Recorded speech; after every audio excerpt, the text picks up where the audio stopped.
আজকের সংক্ষিপ্ত খুতবা হতে যাচ্ছে কোরআনের 52তম সূরা সূরা তুর নিয়ে, এবং যারা এই খুতবা শুনে এই সূরা সম্পর্কে আরও কিছু জানতে চান তারা এই সপ্তাহের ছুটির দিনে এই সূরাটি তিলাওয়াত করতে পারেন, অনুবাদ পড়তে পারেন এবং সম্ভব হলে তাফসিরও পড়তে পারেন।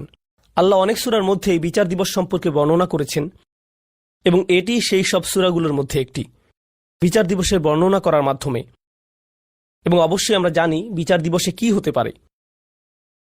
একটি স্থানে আল্লাহ বলেন, ওয়াকুনতুম আযওয়াজান সালাসা, এখানে মানুষ দুটি দলে ভাগ হয়ে যাবে, কিন্তু আপনি তার তিনটি দল বলতে পারেন: মৌলিকভাবে বিশ্বাসী, অবিশ্বাসী এবং বিশ্বাসীদের এলিট শ্রেণী। সূরাতুল ওয়াকিয়াতে বিশ্বাসীদের ভিআইপিদের নিয়ে বর্ণনা করা হয়েছে, কিন্তু মৌলিকভাবে বিশ্বাসী এবং অবিশ্বাসী এবং যারা ভুল দিকের মানুষেরা তাদের প্রত্যেককে সবসময় অবিশ্বাসী হিসেবে বলা হয়নি।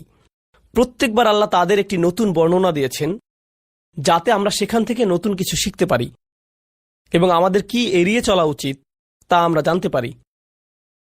তাই আল্লাহ শুধু বলেননি যে তারা কুফফার, নয়, আল্লাহ তাদেরকে আলাদা আলাদাভাবে বর্ণনা করেছেন। প্রত্যেক বর্ণনায় আমাদের জন্য শিক্ষা রয়েছে এবং এই সূরায় বিচার দিবসে যারা বিপদে পড়তে চলেছে তাদের নিয়ে একটি খুব নির্দিষ্ট বর্ণনা রয়েছে।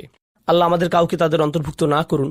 এবং আমি এই সূরায় আল্লাহ তাদের যে বর্ণনা দিয়েছেন এবং তাদের বিপরীত দিকের মানুষ সম্পর্কে যে বর্ণনা দিয়েছেন তার উপর বিশেষ দৃষ্টি দিতে চাই।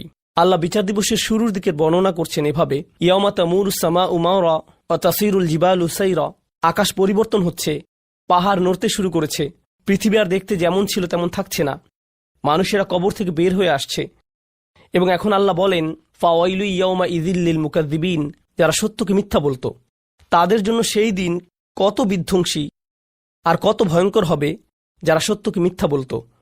আল মুকাযযিব, যে কেউ তাদের কোনো সত্য বলে এবং তারা বলে না না এটা সত্য নয়, তারা সত্য অস্বীকার করে বা তা মিথ্যা বলে অথবা তা